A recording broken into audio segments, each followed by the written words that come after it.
the cheeks, Osborn. First, we grab his cheeks.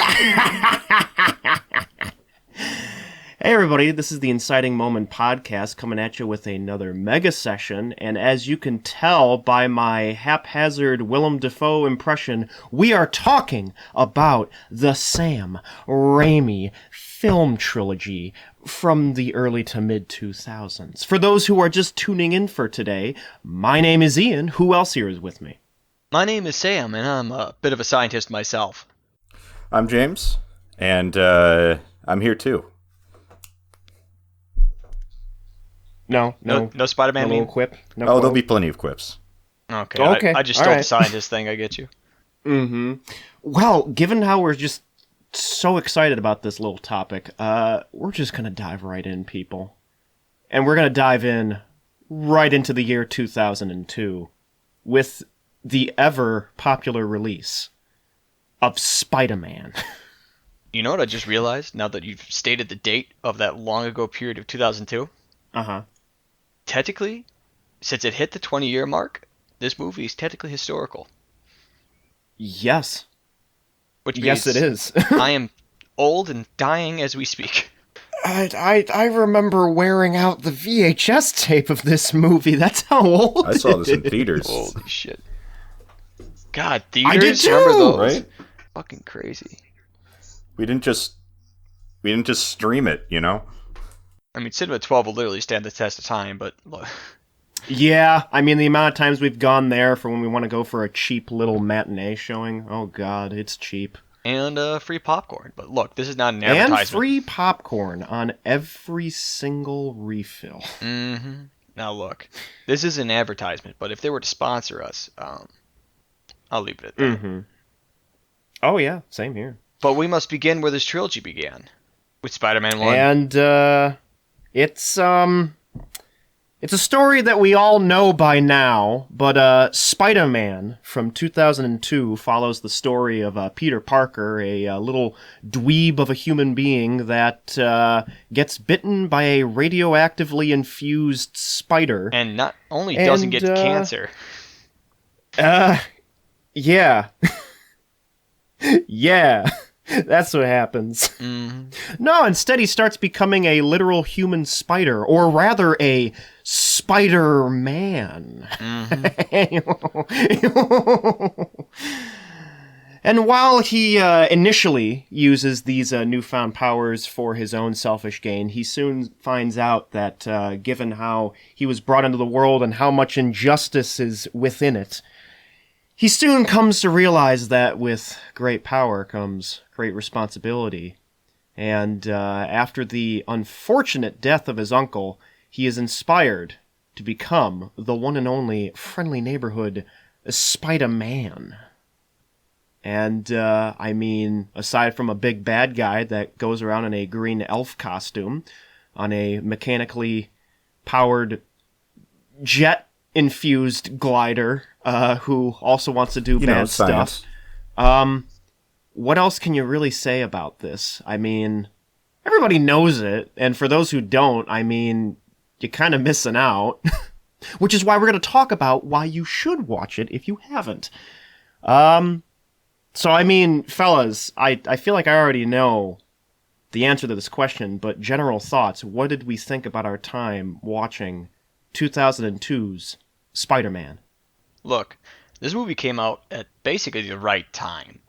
This movie came out right after the craze of the movie, of the kind of almost like the dark age of comic book movies, which was the 90s. Yeah. Where we got such medieval classics as Shaq Fu, or no, what was it, Steel? Oh, Steel, yeah. Steel, yeah, it was Steel. It's hammer time. Oh, good God.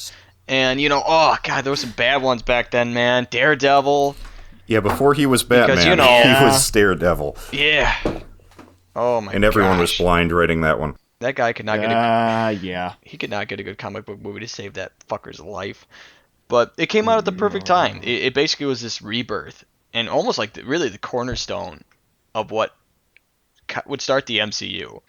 It almost like kickstarted it back up again. Say what you want about Iron Man, but it was really this movie that kind of got the ball rolling. And my general thoughts, it's fucking awesome.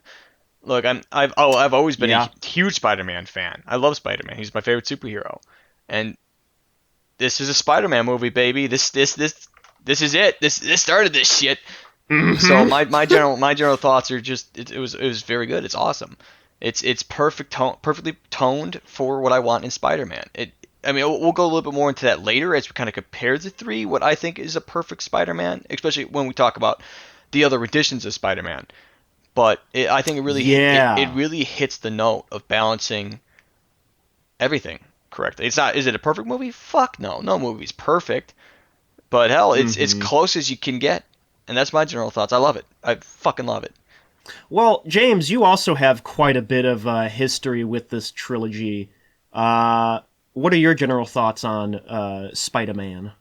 Well, much like Sam, this movie, I would say, kind of sparked my love of superheroes in general. And yeah, they did come out in a time when superhero movies weren't like high art or the best they've been. Now we're a bit spoiled by just how big the printed paper is being represented on screen. Oh yeah. I do forget, did this come out before or after the X-Men trilogy? This came after the first movie in the trilogy. Okay. So yeah, that was kind of running parallel to that. And that's when, Mm-hmm. like Sam said, Marvel was blowing up in a big way. I'd argue that everyone kind of knew Spider-Man before this, but I'd argue people didn't know more beyond the name and the costume before these movies came out.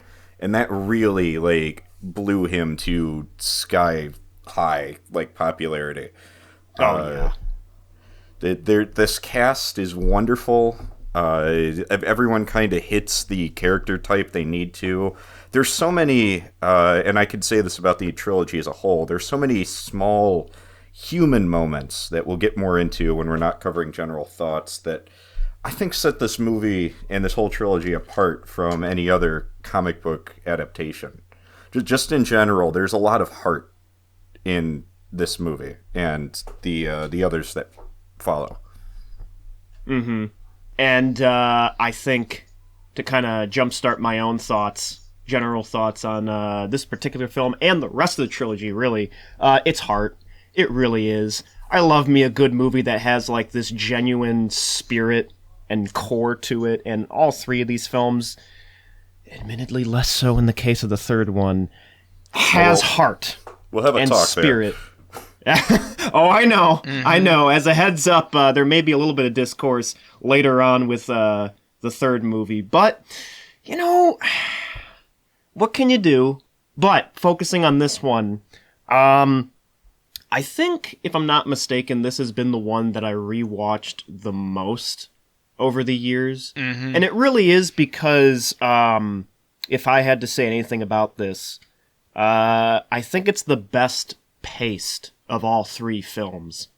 Because the other two, they kind of get bogged down a little bit of the side stuff, and granted, in the defense of the second movie, it has a lot more focus on the human elements of Spider-Man and his supporting characters and all that. But this one, it never feels like we linger on something too long, or we feel like we're too far away from the action and the excitement for too long before we get right back to that. I like it. I like it a lot. There's some things that don't quite hold up, and if I had to get into the nitty gritty after talking about my general thoughts, this was at a time where visual effects were still kind of getting there.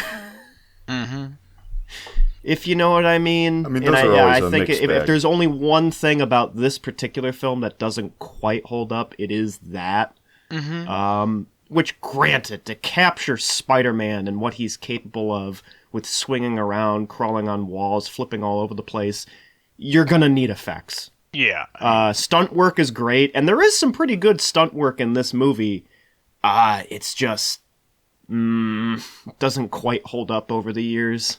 And it does feel a little bit like an awkward teenage phase of like A little growing bit. into it like a Spider-Man movie, because it did, like I said, it's really the timing of it. It was really, I mean, I know there was a live action Spider-Man before this from like the 60s.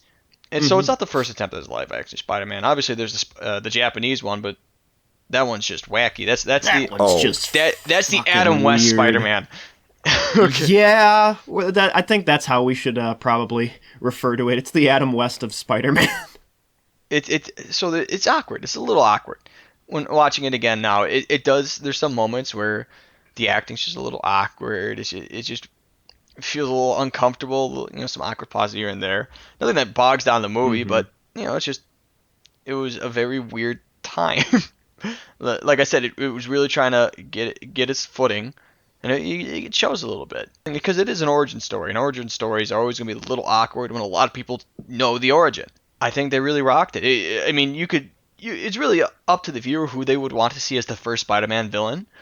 But picking Willem Dafoe as the Green Goblin and making almost like a Dr. Jekyll and Mr. Hyde thing, that was... We'll get into that in the later section when we talk about our favorite villains, but... No, he fucking rocked out of the park, and it really created a very tense, good first start. It was an amazing start that would only get better in the sequels. And I'm not gonna specify which one because you guys can fucking assume. But no, little awkward, but all starts have to be a little awkward, and it's still amazing for the beginning of a trilogy. I think it's funny you mentioned this is the awkward teenage phase of the trilogy as a whole, because this is also the awkward teenage phase of the main character. So yeah, a little bit, even though he looks like a 30-year-old in high school. Well, if you'll notice, I'll argue this movie in particular might have a bit more of a rushed pace than the other ones, because like he's in high school, then you blink and he's graduated, and then you blink again and he's living with Harry in like the city. And they knew that the actor was too old, so I feel like they were really speed running Peter's life to get him closer to where he's supposed to be. I could see that. But it's there's a lot of little starts, but again, that's just him figuring out where he needs to be in the world and all this wacky stuff going down. There's so much Spider-Man shit to cover. I can't really blame him. It's hard to pick what you want and what you don't want.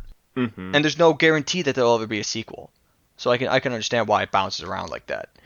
We talked about Dafoe, and I know we're gonna dive into him more depth, but I'd be remiss if I didn't also talk about the casting of J.K. Simmons as J. Jonah Jameson, who literally ruined the character for any future interpretations. Oh, I feel so bad. That's gotta suck. He's just the perfect choice. He adds so much weight to it, but he's an asshole, but he's not fully evil. He's got integrity. When the moment that I'd like to highlight with Jonah is... Spoiler alert. I think we're in that point now, right? I know. I just did the warning. We might as well. Plus, this is a movie from 2002. If people haven't seen it, they're missing out. To skip over a lot of stuff, because again, I think we'll cover a lot of it when we do villains especially. The Goblin knows that Jonah's... paper is running stories about Spider-Man and is taking pictures. So he busts into his office and explodes the whole fucking wall and just demands to know where he is. And despite literally talking to Peter, who he knows takes pictures, Jonah refuses to give him up. And I think that really shows the heart of this character. Is he's a hard ass, but he still cares, kind of. This is there would be no other better version of Jonah. Ever. In any medium. Honestly, the only one that comes close is Mr. Podcast Host himself from the PS4 Spider-Man game that Insomniac made. I hate that version. That's honestly the closest that it ever has come. I hate that version. Really? I don't like how they make him into an Alex Jones. I could get why they did it, because Alex Jones, he's a big media figure, but I don't like how they turned Jonah into that, because I like Jonah. I like this version of Jonah, where he's, hard ass with integrity and shit. And that, he's just Alex Jones. Nah, I get that. But I mean, don't get me wrong. It makes sense, you know? True, and I mean, I'm also talking from just like the eccentric energy of Jameson and how other actors have like tried to capture that, but frankly, they really have so much competition when it's J.K. Simmons as him, because I would have to agree, yeah, one of the best casting choices for a character probably of that decade. I'm not gonna lie. And it's funny how it's for someone as, I don't want to say minor, but he ain't no Peter Parker or Mary Jane, for that matter, or Green Goblin. But even for a minor character like, you know, J. Jonah Jameson, it's still amazing just how right that choice was. And it paid off fantastically, because he is one of the best performances in all three of the movies. Mm-hmm. Some of the earliest memes from these movies were Jameson. Yeah. Oh, yes.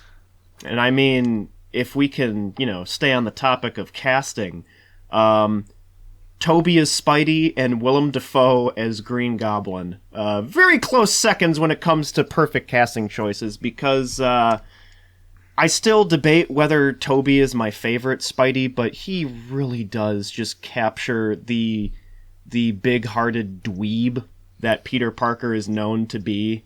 And I mean, even Spider-Man for that matter. Oh yeah, this trilogy builds up the Peter Parker is. I mean, usually they're trying to make him an everyman, but this really picks him in as like the nerd that got superpowers. Yes. An interesting choice about those especially, just a small little trivia tidbit. Apparently, Dafoe did not originally want to make a superhero movie, because he thought it was just going to be, I mean, we talked about it. Look how superhero movies were before this. Until he knew who they casted as Peter Parker. When he found out Tobey Maguire was going to be the main lead on this, someone who was not unknown, but not like a huge name, he said, okay, this has some merit. William Dafoe, which is like a William Dufresne to me. Is there any other casting that we want to highlight? I know that Mary Jane tends to get a lot of hate in these films. I think she does well enough. I think she does it. I think so too. Kirsten Dunst, unfortunately, is just a victim of the script. I feel Mary Jane is the love interest in an era where they don't really get a lot to do. Yeah. Yeah, I mean, unfortunately so. But I have no real complaints. I think she does her job. And I don't think she's bad or awful in any shape or form. I think that's it. You know, it's just so hard to compete when you got, you know, C. Reilly as Jonah Jameson, Willem Dafoe as Green Goblin, and Tobey Maguire. Basically, what they feel is they're perfect roles. So it's hard to compete with that. I don't envy any of the other cast. You know what I mean? Well, we're still talking the plot or the cast. There's one casting I'd like to bring special attention to, because it's something I developed a bit more of an appreciation for as I'm revisiting these movies as older. Rosemary Harris is an amazing Aunt May. Yeah. Oh, yes. This is the perfect older lady, caring mother energy. And if I'd be so bold, I think she's my favorite character in the entire trilogy. I could see that. Yeah, no, she's pretty solid. I really do like her. And I think she's probably my favorite Aunt May. Because I feel like after this point, they just kind of make them younger and hotter just for eye candy, for whatever fucking reason. Yeah, I can't even remember a whole lot about the Amazing Spider-Man Aunt May. Aside from the fact that apparently one of the spin-off film plans was to do a spy thriller where Aunt May was a spy back in her day. Yeah, like, look, I'll be honest, I don't even want to talk about that because it's just so painfully stupid. I getcha, honestly. Like, I don't know what the fuck Sony's thinking. Still on the topic of casting, though, Willem Dafoe, we've already been praising his time as Norman Osborn / the Green Goblin, but there is something still so special about him in this movie compared to the other films in the trilogy, and really just Spider-Man movie villains in general, because the thing about the Green Goblin in the comics was that he had such a personal connection to Spider-Man himself, because he's the father of his best friend. Mm-hmm. He finds out who he is, and he tries to attack him right at his heart, you know, capturing his girlfriend and also being responsible for her death and stuff like that. And there was a lot that could have gone wrong with translating him into live action, but frankly, in the very few attempts we've had at other live action interpretations of the Green Goblin, he still holds up. And dear Lord, he's just such a proactive antagonist too. I mean, he really does a good job at raising the stakes, and it makes you nervous because he doesn't fuck around.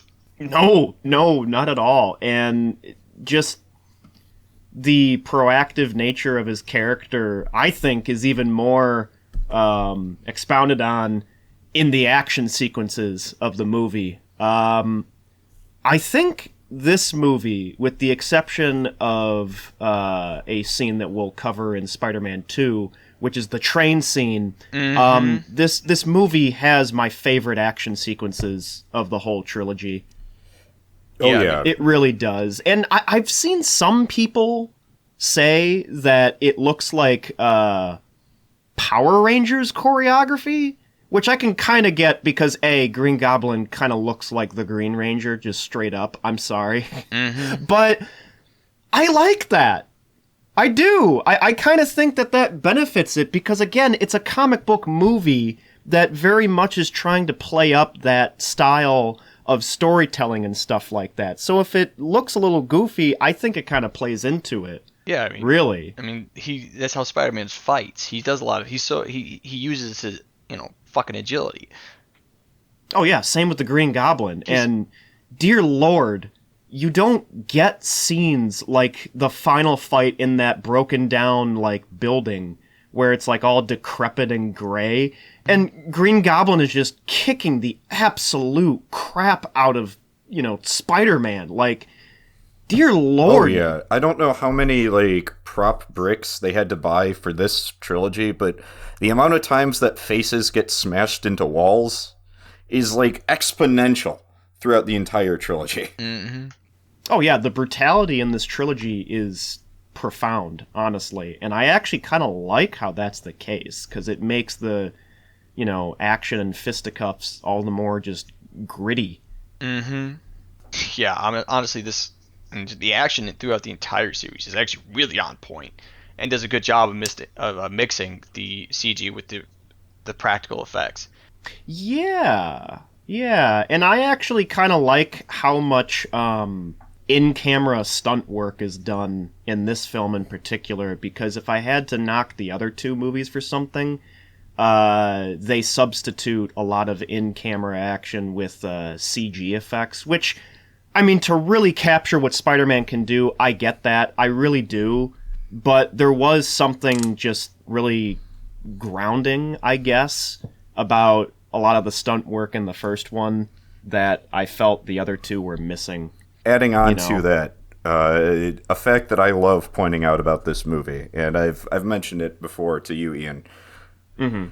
Defoe fell so much in love with the character of the Green Goblin that he personally approached the stunt crew and worked with them in his off time to develop a personal fighting style for his character. He essentially made Goblin Fu behind the scenes because he thought that an enhanced scientist individual would not just fight with punches and kicks. He'd have his own style to it, and he was just all in on it. I mean, yeah, that's the passion that people brought to it, and that really shows. And you see it. Yeah, you see, if you look at the fight scenes, he's got a lot of but ain't no kung fu. He's got a lot of claw swipes, or he's kicking people through walls. It's a lot of gadgetry and thrown around. It's very unique if you're actually looking for it. Oh yeah, there's a point where in the final fight, he does a front flip to get closer to Spider-Man, and as he lands, he just socks Peter right in the face. And I'm like, you could have just ran up to him, but the fact that he has the agility to just do a straight up front flip and just right in his jaw, that... God damn, how do you... Look, man, I'm just saying, it takes a lot of hands to make a good villain, but sometimes the villain's lucky and already has 8 of his own. That's very true, and that is, of course, the case in the antagonist of 2004's Spider-Man 2. Because, damn, when you got a good thing, you might as well make a second one. Yeah! Oh, yeah. No, this first one sold gangbusters, and I don't have the exact numbers for the second one, but it's good. Yeah, I mean, let's just get right into it. Look, what they started in Spider-Man 1, they fucking perfected in Spider-Man 2. We were past the awkward team phase and right into, oh shit, we know what we're doing phase. This is pure sequel goodness. It's got higher stakes, better action. In some cases, okay, look, we can argue about that, but really good action that improves on the original. It's the Spider-Man movie, in my opinion. It's good as fuck. Oh, yeah. Yeah, if I had to start anywhere with my general thoughts, this is my favorite of the trilogy. Yeah. I can't even fucking blame you. I would say the same, actually. I think we're all on agreement there. Mm-hmm. I mean, let's look. Yeah. Because the thing, what this movie really improves on, in terms of the first one, and does the best out of any Spider-Man movie, is arcs. The villain's got an arc, Spider-Man's got an arc, all the characters got an arc. They are not the same in the beginning as they are at the end. Oh, yeah. And it's just fucking beautiful. Chef's kiss. There's a character we kind of skipped over in the discussion of the first movie because I think it's a little more relevant moving forward. Harry Osborn is a lot more of a player, like, from here on out. Yeah, because Harry in the first movie, he was, he was filling that role of the best friend, but he was also slightly like a shitty best friend, because he does kind of hit on Mary Jane when Peter decides not to himself. Yeah, proactive, though.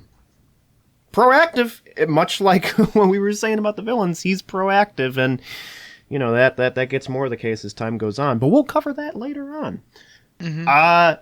Yeah, he is salty about what has happened in the previous film, which is he blames Spider-Man for killing his father. Mm-hmm. And in this one, Peter is very much so struggling with the issues that come from trying to have your own life, with going to college and having aspirations of your own, and trying to balance that out with still being a superhero full-time. Mm-hmm. And this movie constantly reminds you of that, because Peter Parker is thrown through the ringer constantly, both physically and emotionally in this film, to the point where sometimes it's almost like funny in a sad way. If the first movie was illustrating great power, this movie is illustrating great responsibility. Mm-hmm. Yes.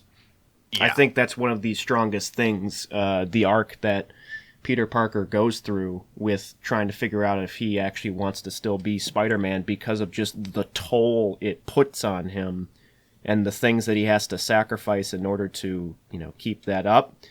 By far the best, I guess, character study of Spider-Man in this movie. And that's not the only thing he has to worry about, because we got ourselves another fantastic casting choice in the case of the villain, that being Alfred Molina as Dr. Otto Octavius, or as he is known as after his transformation, Doc Ock. And I honestly think his transition to a villain feels a little bit more natural than the Green Goblin's, in my opinion. I think so too, because in the first film, the excuse was just, the chemicals made him insane, and that's it. Mm-hmm. Yeah. Which, granted, maybe that's all you needed, but I think in terms of transitioning into a villain, this definitely seems a little more natural. The arms that he has, literally applied to his body as if it's already part of him, tempting him into performing all these evil acts. I find that a little more believable, which is funny because they're robot arms. And, well... I mean, to be fair, that guy just lost his wife, and his life's goal literally just melted before him. Yeah. So, I mean, that's not the great for your mental psyche. No. Oh, by the way, really. Those robot arms literally melded to his fucking back. Like, he can't take them off. Yeah. Melded and to they're his back, constantly talking to him. speaking in his brain. Yeah. So they're literally It's crazy. in his head. But, I mean... Yeah. So I have a question for you fellas when it comes to this film. Mm-hmm. And maybe this wasn't something that you really paid attention to, but how did you feel about the film being shot in a widescreen format? Because something that I thought any Spider-Man film should take advantage of is having a shot composition that really allows to show really allows to show New York in all of its glory, and having it in a wide format like that kind of helps. Because the first one wasn't shot like that. It was a little more condensed, a little more, I think in areas, claustrophobic. And I wanted to ask if you guys really noticed that difference at all and thought if that played into the quality of the film at all. Okay, so my professional opinion on that is I really like the part where Spider-Man punches Doc Octopus and he punches back and they're fighting on a train and fighting on a building. It was very cool. Yeah. Okay, James, now your professional opinion. So, admittedly, I think, Ian, you're probably the one out of the three of us that would notice all the little details of that more so. But I will say, if I can, add into that a little bit, this film, I'd argue, out of all the three, has the strongest iconography of the trilogy, if that makes sense. A lot of scenes in this are just... There were a few in the first movie, don't get me wrong, but I think this one has the most imagery that people most associate with the Raimi trilogy as a whole. And while I can't say I'm not as well versed in the technical, prowess and limitations or whatnot of that, the fact that they were going for these bigger shots, like Peter holding the bus together, or the car flying at him through the window, or all the entirety of the hospital scene, which is a fucking horror show. Who's to say they didn't try to take these bigger moments to better take advantage of the widescreen filming? Because it definitely looks better than the first one, if I had to just kind of boil it down to a simpler point. It really does feel like an improvement from the first one, which isn't to say that the first one didn't look good, but the effects are better. I think the cinematography is better. And honestly, like I was talking about before, the exploration of Spider-Man and the toll that it puts on Peter Parker as a person, I think is improved on even more and gone into deeper detail. And the thing that always stuck out to me over the years with Spider-Man 2 was the scene where Peter's talking to Aunt May and telling her what actually happened the night that Uncle Ben died and how he was responsible for it. Whether that be indirectly or not. And, he's telling him how, I wasn't at the library. I was at a wrestling ring to win some money to impress Mary Jane with a car. And the guy that was supposed to pay me, he got robbed. And because he cheated me on my money, I wanted revenge and let the guy who robbed him get away. Little did I know that the guy that got away would be the man that killed Uncle Ben. And the line that still sticks with me over the years, and again, after rewatching it recently, was Uncle Ben died because he was the only one that night that did the right thing. I'm very glad that you brought this scene up because I respect the hell out of this movie, not just for the poignance of like Peter's perspective on it, but the sheer humanity of it. Because this is a fucking moment, right? Like even without superheroics in the picture, you say to your essentially your mother, I've been waiting a while, but Dad died because of me. Yeah, I mean, that's not easy to say. The way that Aunt May reacts to it is incredibly understandable and very human. She doesn't have a big moment of like, oh, Peter, you've learned from it and you've grown, and or like, oh no, we've moved on from this, it's okay. She feels horrified. He sticks his hand out to her and she like reels back and then she leaves without saying a word. Oh yeah, 'cause she doesn't know how to take that. How would you?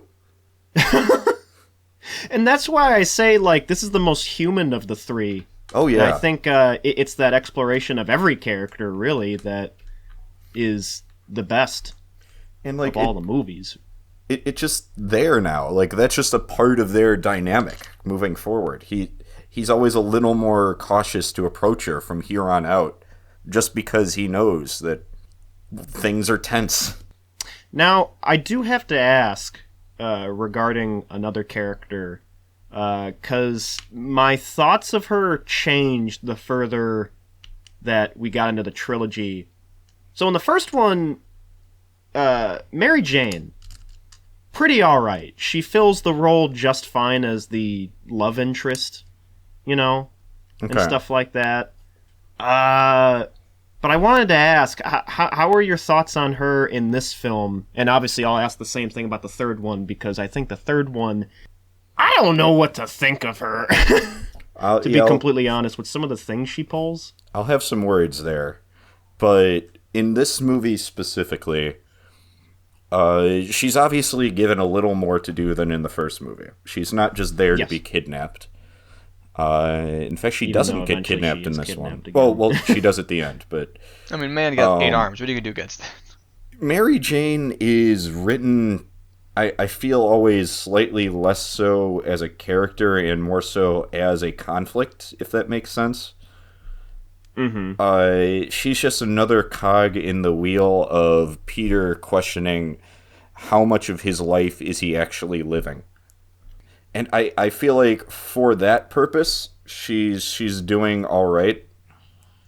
But again, it's a shame that like we don't really see she gets a play in this one, and that's kind of the big thing.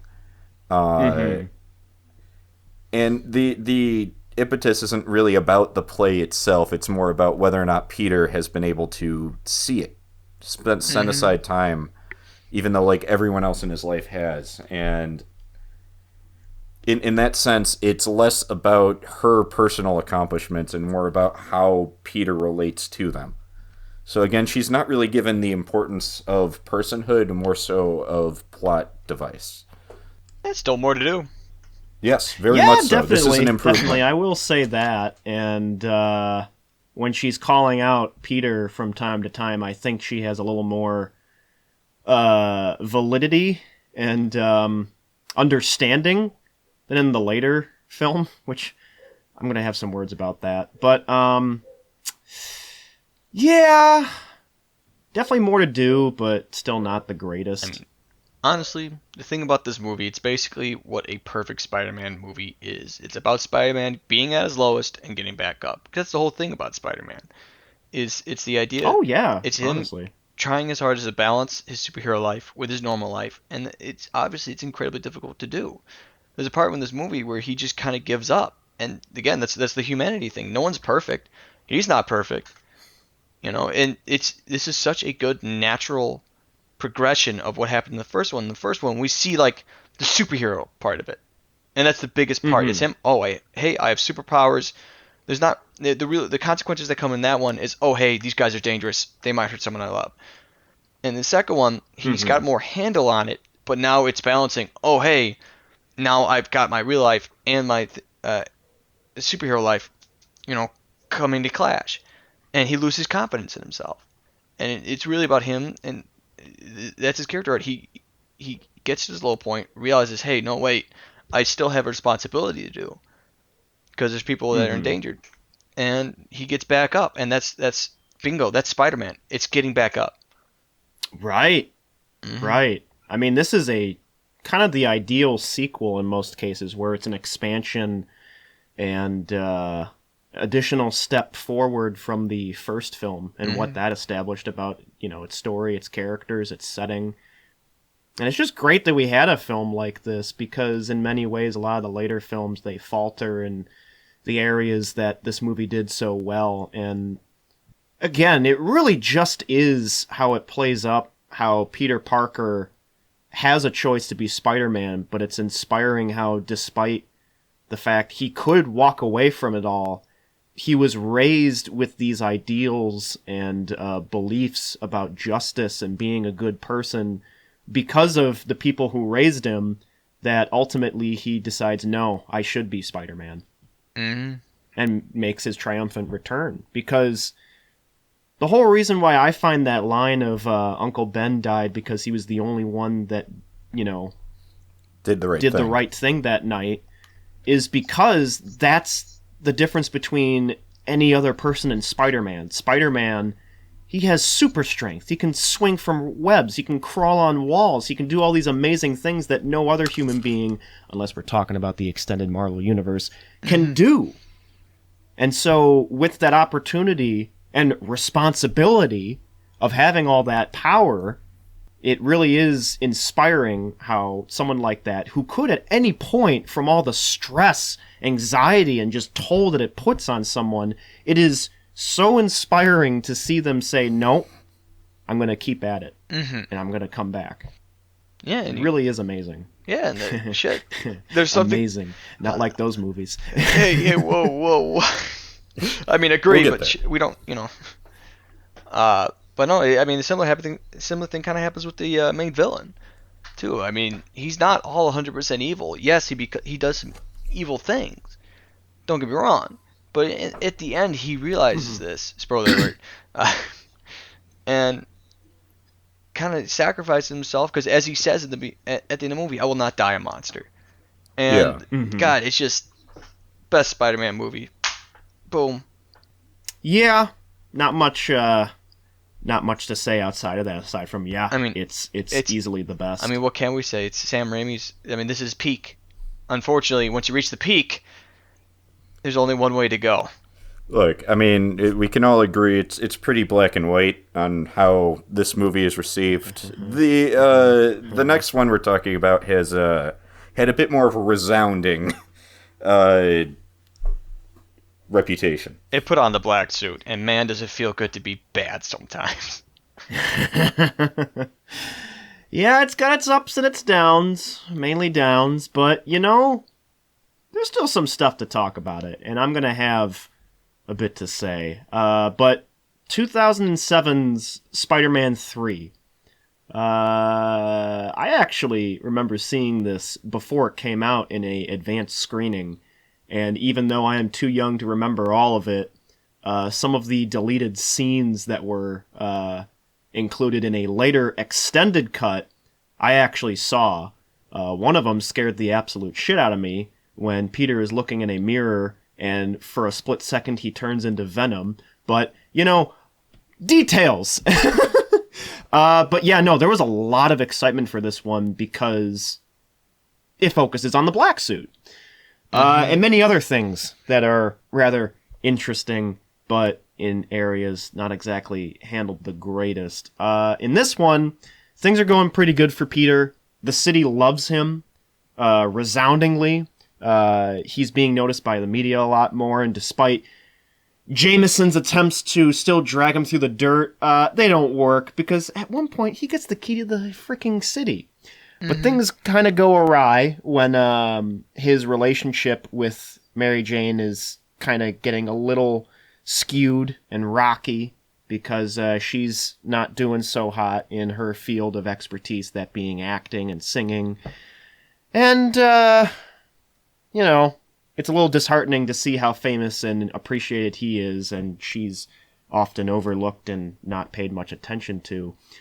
But on top of that, Harry, after finding out that Peter Spider-Man is also making plans to finally take revenge for his father, and on top of that, Peter comes to find out that there's a different guy who was actually responsible for the death of his uncle, that being Flint Marko, a.k.a. the Sandman. Mm-hmm.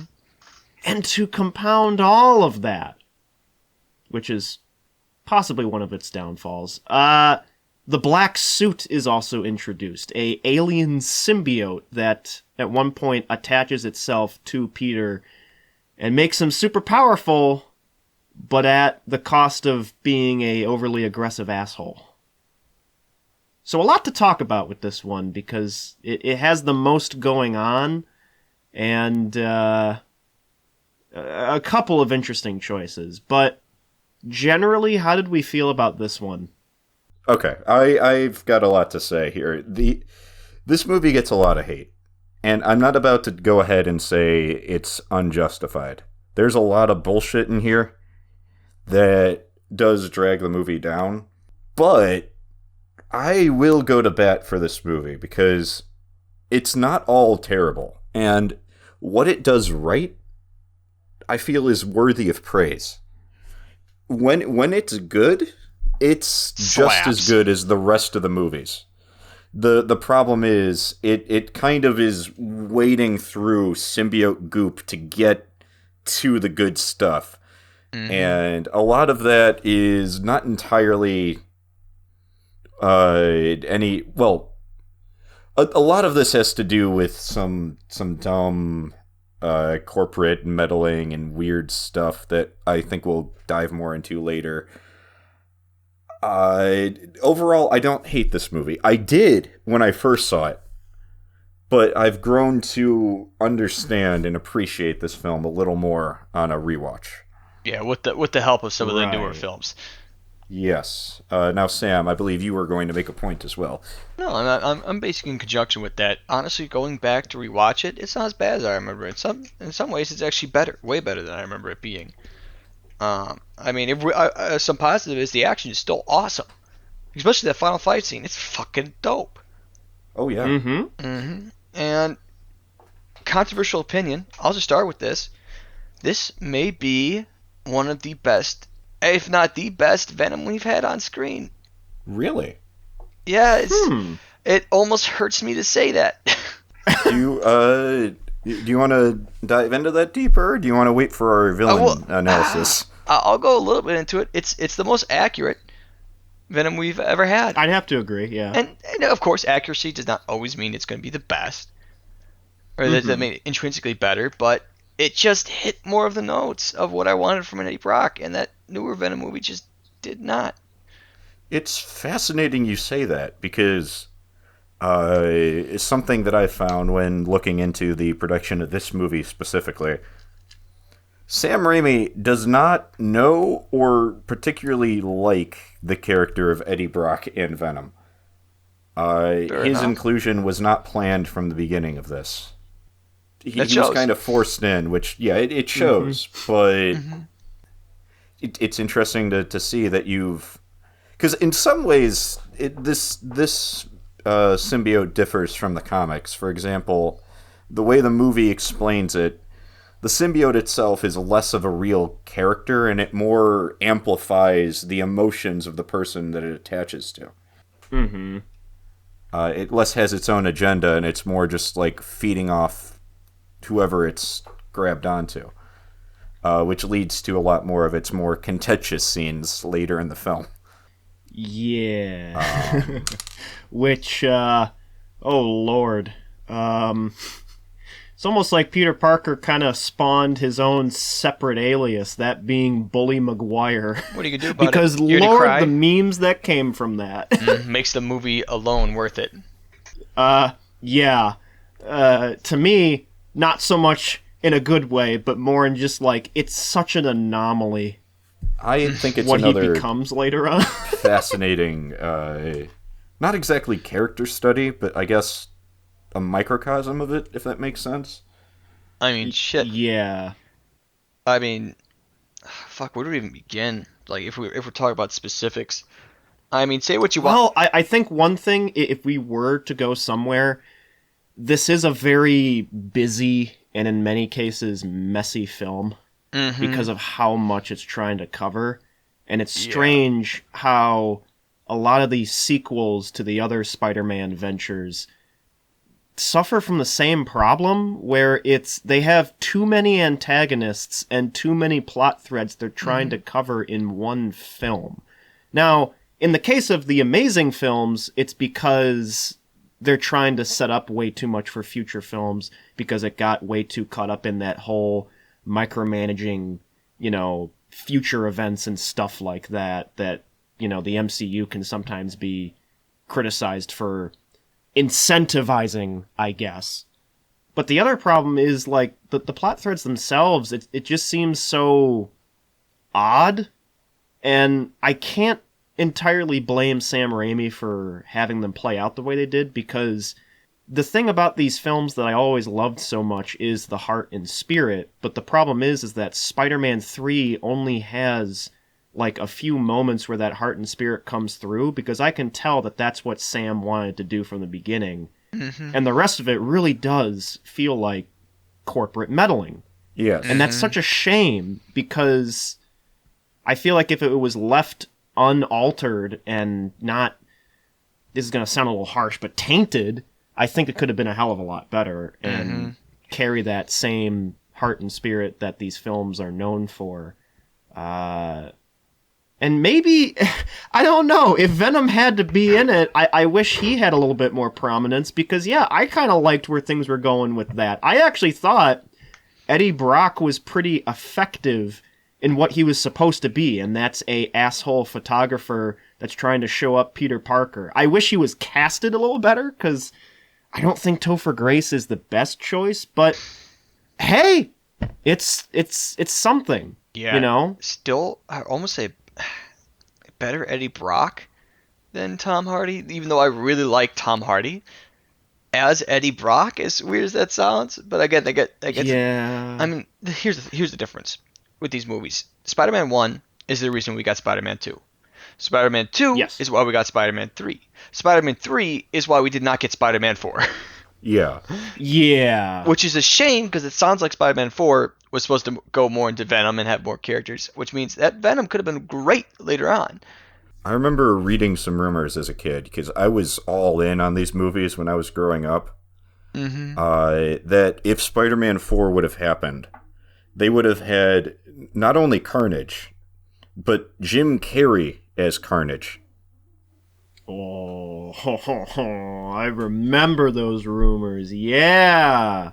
And, I mean, that's a perfect time encapsulation of the time period these came out. Because when discussing Venom, it's important to point out, we take it for granted now, but when these movies were coming out, Venom was not the oldest character.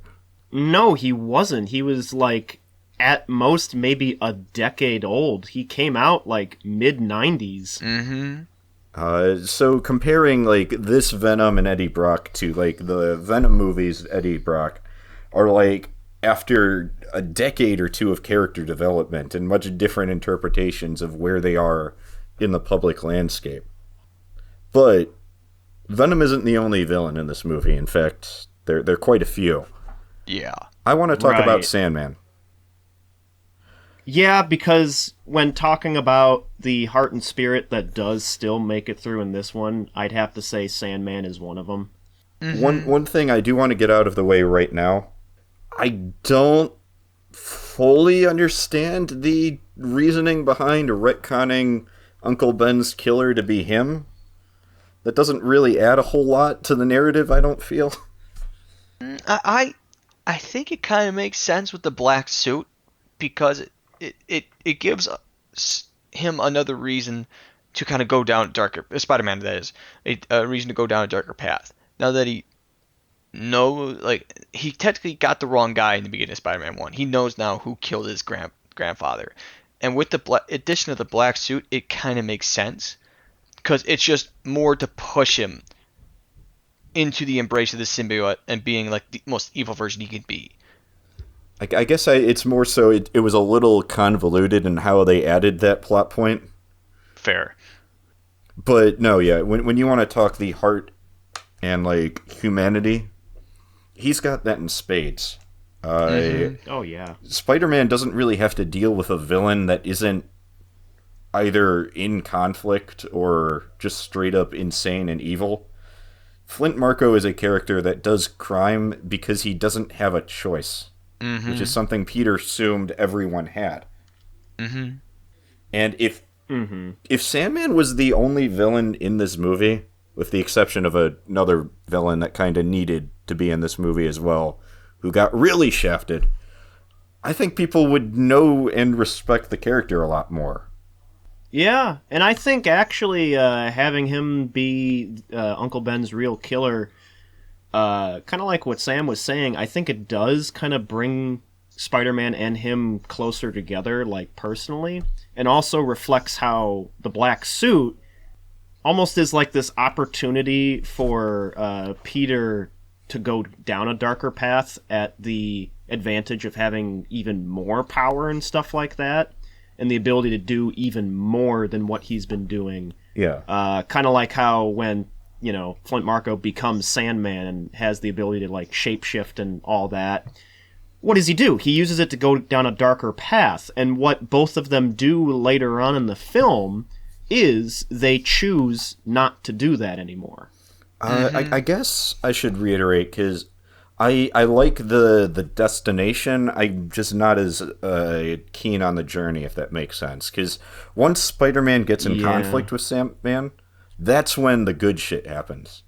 The scene when he's in the sewers and like he throws him against the train and like his face is just graining back against the train, or when he floods him down and like what he thinks kills him is one thing, but also he then goes back and tells Aunt May, hey, Spider-Man killed Uncle Ben's killer, isn't that awesome? And Aunt May is once again horrified. She's like, oh, Spider-Man doesn't do that. That's not a good thing to do. Even if we were to have the opportunity to find Uncle Ben's killer, he wouldn't want us to live with a, like, even slight modicum of revenge in our hearts. Because that's just how Uncle Ben is. That's what he enforced in, Aunt May and Peter. Especially Peter. One thing we forget is, while the black suit amplified Peter's emotions, he was always a little vindictive. In the first movie, the only reason he didn't kill who he thought was Uncle Ben's killer is literally because he didn't have his hands on him when he fell. Right. But he certainly didn't stop him from falling. No, he easily could have shot out a web and caught him, but he was so angry. But afterwards, he did feel bad about it and realized that wasn't the right thing to do, and he's gonna, do better and all that. But no, I get that. But it is around this point where I started thinking about this a little more, because he has a lot more prominence in it. What's your opinion on James Franco as Harry? Because I never felt like he did extraordinary well, but I didn't think he was terrible. It's kind of hard to match up to William Dafoe as the Green Goblin, so...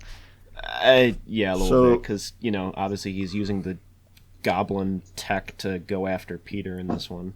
James Franco in this trilogy is playing a role that he kind of plays in a lot of movies, which is the best friend. And I don't hate him in this. It's not the most inspired casting, but he does an alright job with the stuff. His arc is kind of ruined in this movie. Yeah.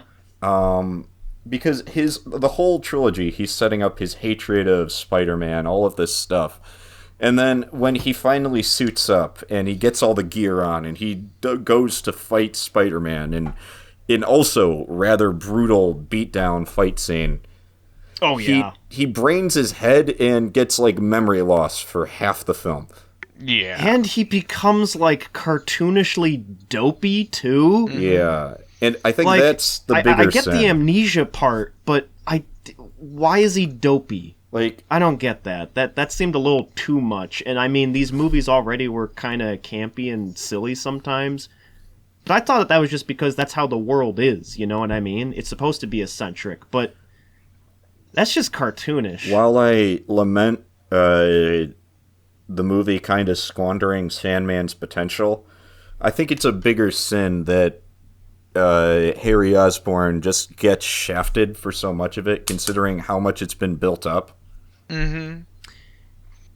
Right. And if I had to say my least favorite part about this movie, I think it's not just the melodrama between Peter and Harry, it's the melodrama between Peter, Harry, and MJ.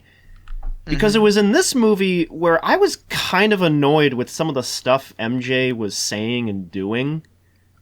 So the thing is that she's kind of going through some stuff that Peter did in the first one, where she's thrown through the ringer, you know, emotionally and stuff like that. But I'm not gonna lie, there's some cases where I think she's being a bit much. You care to go into that? Kind of uncalled for. Because I have some thoughts on this, but I'd like to hear yours first.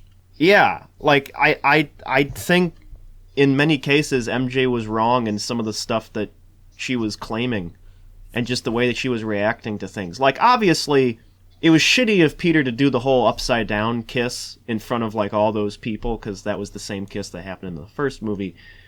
Obviously. Right. But there's some stuff in between, you know, not just after, but before that, where MJ was being a little abrasive and stuff like that. Like, Peter is constantly saying, hey, listen, you know, it sucks that critics are saying that you suck at singing, that they can't hear you, that you're not that good, but the important thing is that you don't let that get you down. You improve, you keep going. Mm-hmm. And she just completely says, well, that doesn't matter, because no, that's stupid. You're stupid. And that was the best response that she had with that? Mm-hmm. And again, I mean, Peter is not perfect in this movie by any stretch of the imagination, but there's a lot of cases where it seems like where their relationship goes, MJ is kind of responsible for it. It's funny that you had that takeaway, because I'd argue the opposite. Really? Okay. And part of this comes down to larger context outside of Spider-Man 3. Plot point that we've kind of skipped over in 2, because it's only kind of on the surface, is right. Peter, throughout most of the previous film, was kind of jerking MJ around in terms of getting in a relationship or leaving or getting back in, because he's worried about how being a superhero would affect the relationship, right? His loved ones being targeted, it's all that. But what we don't really factor in is the other side of that. While he's been jerking around, he's been getting cold feet, saying we should, we shouldn't, we should, we shouldn't. And then when they finally get into a relationship, he never really sets aside time to have a conversation with her beyond the surface level. She's not really mad that people are, you know, like, dissing her plays. She's mad that her boyfriend isn't taking it seriously. He thinks that the superheroing stuff is, like, higher stakes, more important. And aside from a couple lines of, like, oh, don't feel bad, you'll get him next time, there's not a deeper connection there. And when the black suit comes into play, obviously it becomes more and more apparent that he's, intentionally screwing up and, like, things are going awry. But at the heart of it, Peter's not a great boyfriend in this. No, not entirely.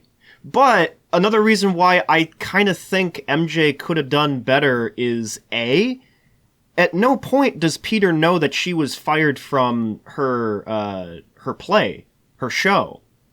She keeps that completely secret to him, and there's a lot more that she's feeling that she never communicates to him either. that's the other thing that I was kind of like, well, what do you expect? You gotta say these things. Mm-hmm.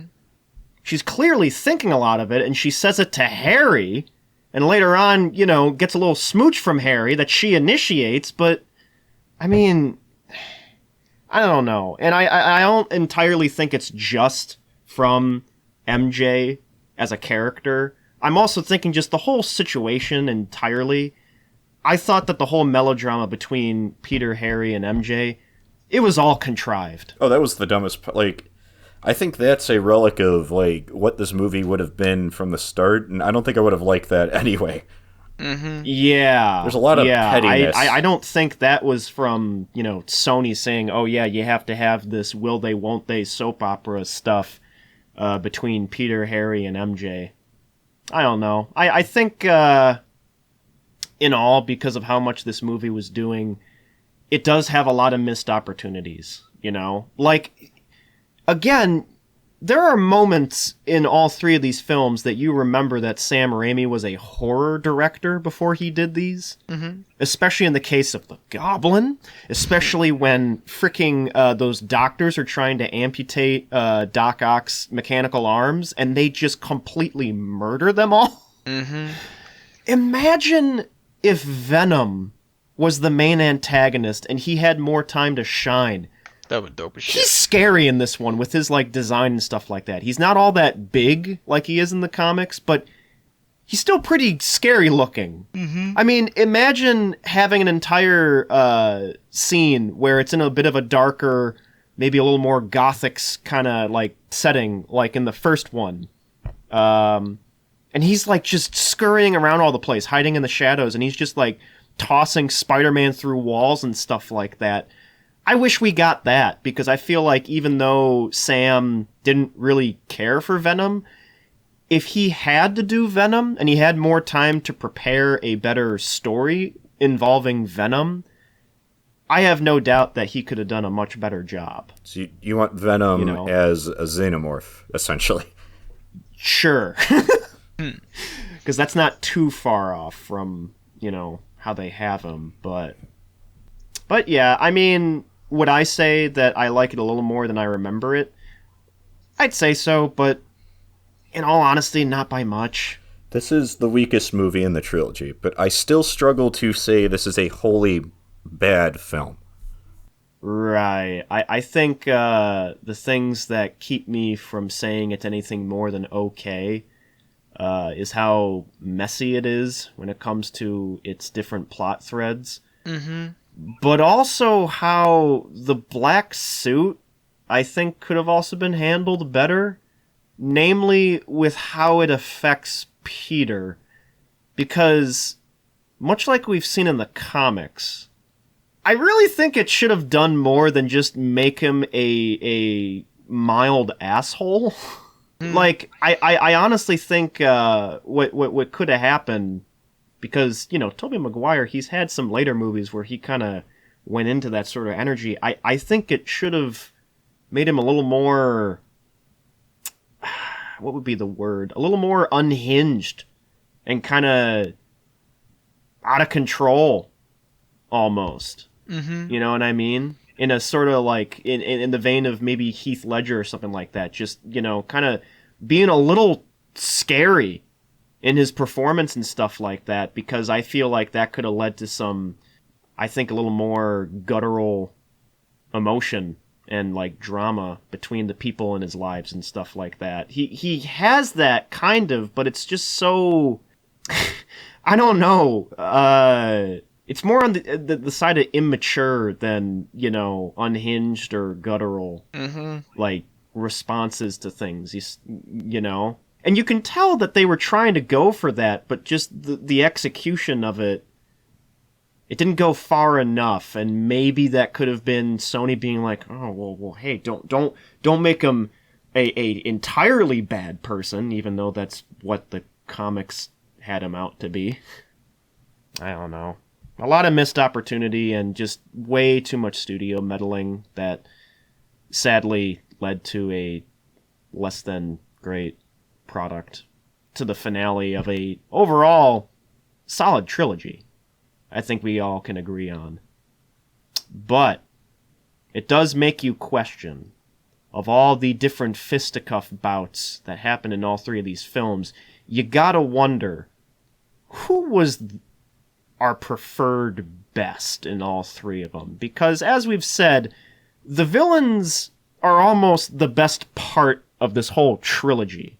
And it's at that point where now we gotta do a little bit of compare and contrast and see who we feel comes out on top with who fills those shoes the best. Gentlemen, who are your favorite villains in the Sam Raimi Spider-Man trilogy? It's a tie between Green Goblin and Doc Ock. I can't choose between the two, is the problem, because Doc Ock is the most human and has the best arc, but fuck me, William Dafoe as Green Goblin is just so good. Oh, yeah. Honestly, best villains in any Spider-Man thing ever.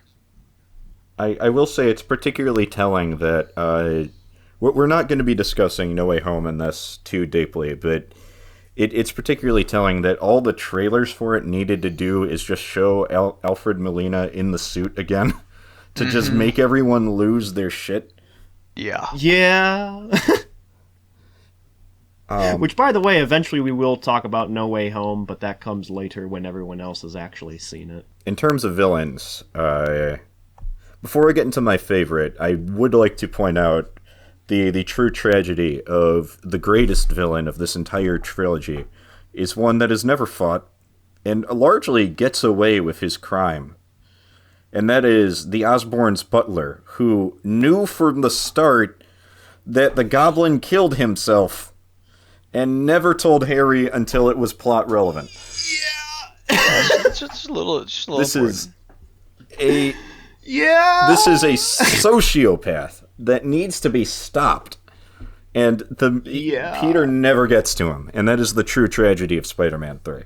Because, like, he even comments on Harry's obsession in Spider-Man 2 and says, yeah, you should maybe calm down. And he could have easily have aided in that goal if he just said, hey, look, Harry, listen, Spider-Man didn't kill your dad. Your dad tried killing Spider-Man, but in the end, ended his own life because of it. But no, that aside, Goblin is just such a presence. I love the humanity of Sandman and of Doc Ock, but Goblin is such a force of nature that I can't help but just get invested anytime he appears on screen. I love his suit. It's such a striking design that is not at all like the comics, but golly does it work. I like the sheer brutality. Yeah. Not only does he break down doors... Something I noticed while rewatching the first movie, every time that Goblin enters the scene, there is either an explosion or something breaking. He never just walks into frame. I mean, yeah. Duh. And especially the scene where, he goes to Peter's house, kicks down Aunt May's door, and is she's just screaming there, and he's shouting, "Pray! Finish praying!" And then she shows up in the hospital, and it's holy shit, this... So, not in terms of power, obviously, but in terms of temperament, the Raimi villains take the MCU villains' lunch money. These are evil people. But that aside, Ian, who is your favorite villain? Well, in an alternate reality where Venom was a bit more of a presence, I would say Venom, because I like his design, I like how he was implemented, and I like how scary he was, as he should be.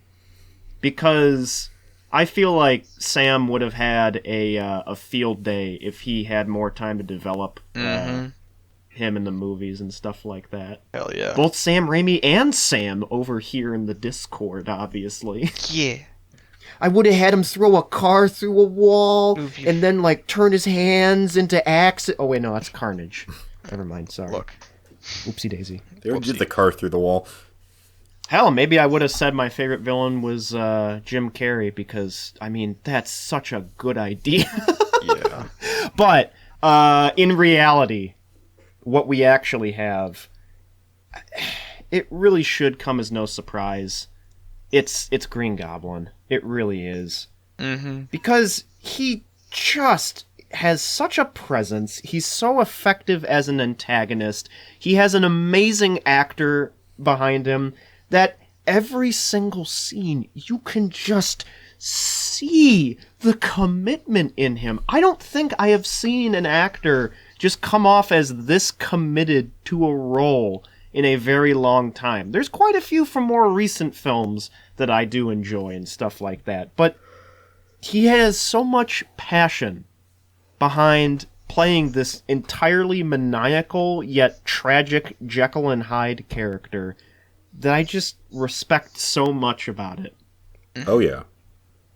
Defoe loves what he's doing. He's very good at it. He wears that fucking Green Ranger costume with such pride that, dear Lord. He refused to take it off behind the scenes. Like, Perfect. He actually ate through it. Really? Yes. That's dedication. Wow. Well, I mean, considering how long it took to put the costume on, it took like a couple hours to finally put every single piece on. Yeah, but not even the helmet. He didn't even take that off. Thankfully, that opens up. Oh, yeah. At the mouth area, so he could eat like some applesauce if he wanted to. God bless him. God fucking bless him. Yes. With the cinnamon and brown sugar, yes! You go for the jar!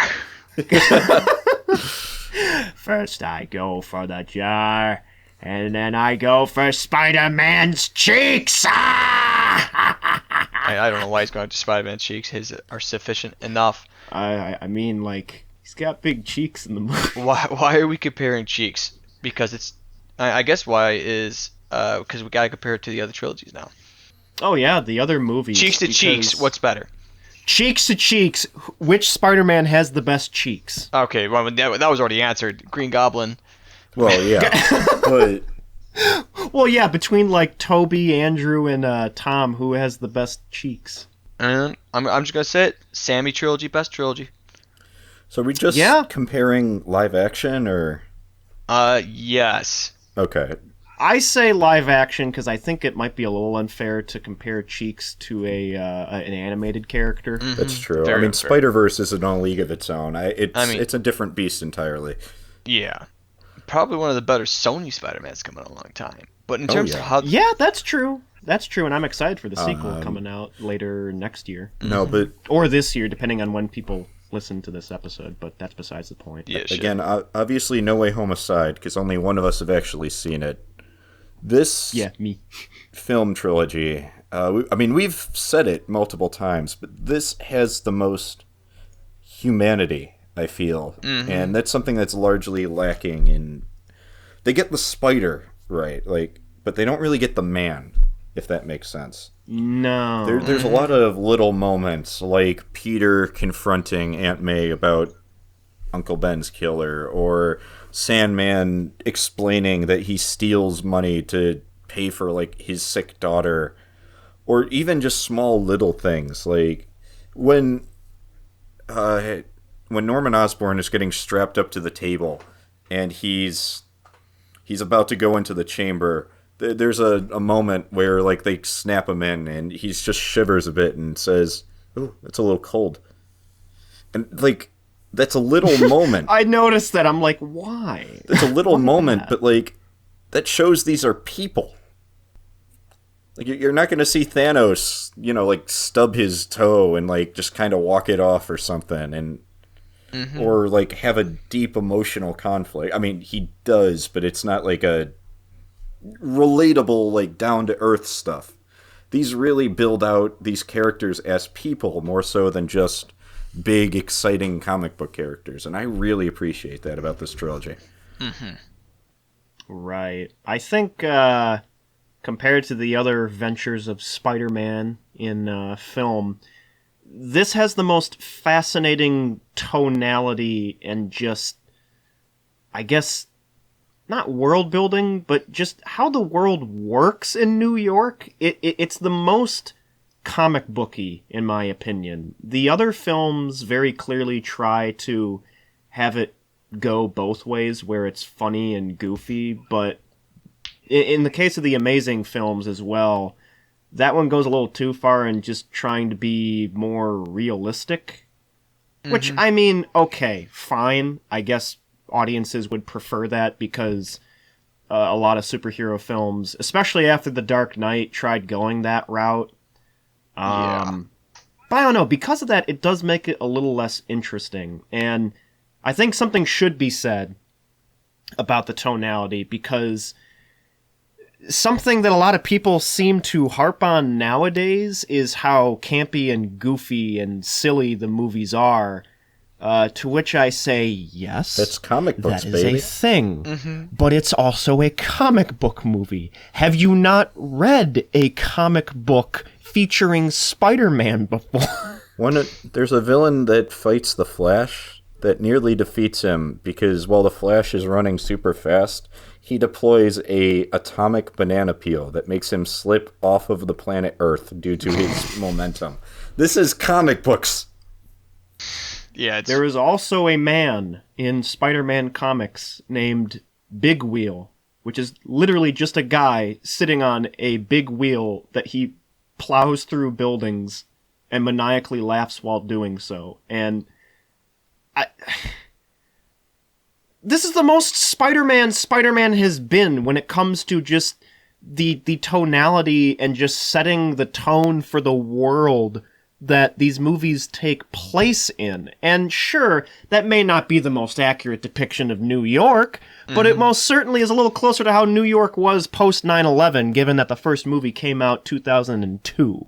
You know what I mean? I mean, the thing is, we really have to go back into this Spider-Man trilogy came at the perfect time, where there was no MCU, there was no really any expectations, and so the thing is that's why this Sam Raimi trilogy just felt the most pure. I just feel like after the Sam Raimi trilogy, they just kind of phoned it in, because back then superhero movies weren't huge, you know. So they were free to push forward in its own direction in a way. Like, they weren't afraid to be campy, they weren't afraid to be silly, and in doing so, that's how they fit the perfect balance. And I just feel like with the new MCU Spider-Mans and the Amazing Spider-Man, they just phoned it in too much. They're not bad. Tom Holland's great, but it's just there was something that was lost in translation, and it kind of sucks to see. I mean, I haven't really watched anything beyond Homecoming because I haven't felt the pull, which sucks. I think something that like this just came to me. Something that a lot of the other movies, and in fact a lot of superhero movies in general, seem to forget to do nowadays is Spider-Man is very down to earth in these films. There's a lot of moments where like the citizenry of the city is the focus beyond just fighting the villain. Like in an MCU movie, when the villain flies off to like do their plan or whatever, the hero will, you know, fly off after them and try to continue the fight. In Spider-Man, these movies, he's often has to stay behind to like fix the mess that they made, or he has to stop the train, he's got to save the people falling from the cable car. And then there's always a moment where that pays off. Because not only does he put himself out there for the city, but the city puts himself out there for him. It doesn't always like do anything, but I'll always remember the scene where people are throwing trash at the Green Goblin, saying, "You mess with one of us, you mess with all of us." Or where they're standing in solidarity, carrying Spider-Man maskless on the train, and then the Doc Ock stands in front of them, and they're just like, "No, we're stopping you. You're not going through here." Oh, yeah. And I mean, would actual real world New York do that? Probably not, but that's the world of Spider-Man. He inspires people to do more and work together and do better. And so that pays off because, you know, New York over time comes to appreciate what he's capable of doing for them. So, yeah, to a lot of people that just say this is bad because it's campy or silly, well, just go fuck yourself. I mean, come on, man. They hate it because it's more really. They hate it because it's more hopeful. And, yeah, and see, sometimes I've even seen people say this is almost like on a level of bad of like Batman and Robin, which first off, that's another movie that nowadays I don't see as bad. Oh, I've but always where loved this is those a little movies. different from Batman and Robin is that it's not just silly, it's also kind of brutal at times. It's actually kind of tense, and it's emotional.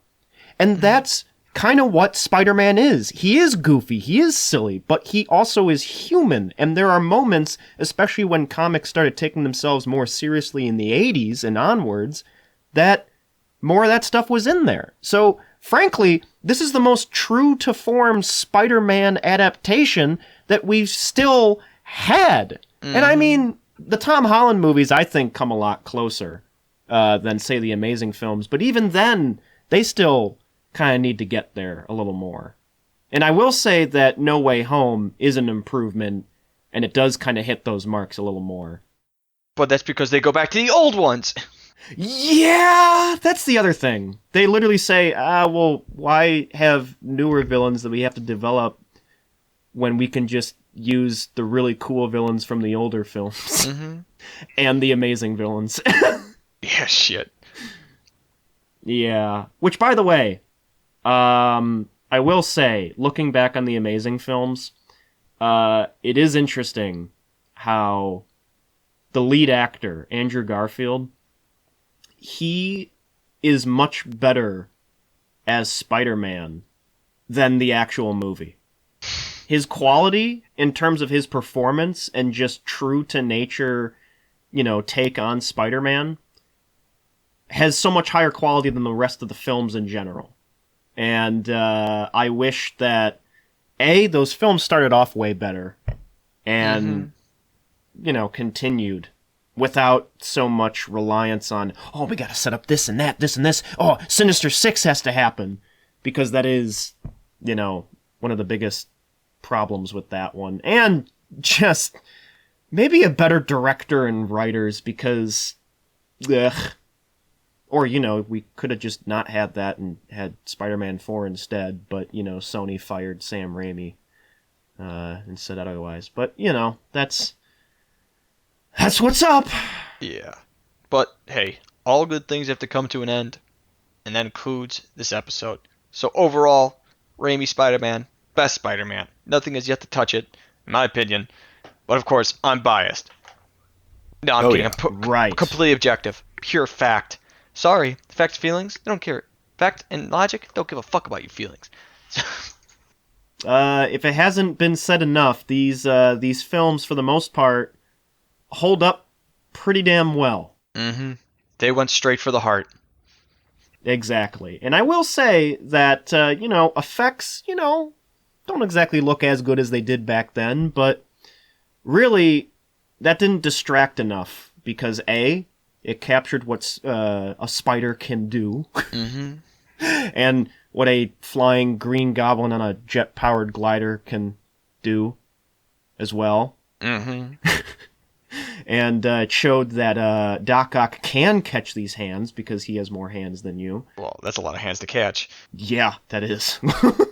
There's a reason that people still love these films, and it's because they just came out at such the perfect time. They had just the right amount of heart and spirit with entertainment and action. And if it wasn't obvious enough, we're all going to still be watching them from time to time for years to come. And if that makes you angry, what are you going to do? Cry? You going to cry? You going to cry? But well, go ahead and cry because I'm going to put a little bit of dirt in your eye. And with that, that has been our insightful moment. Indeed, ladies and gentlemen.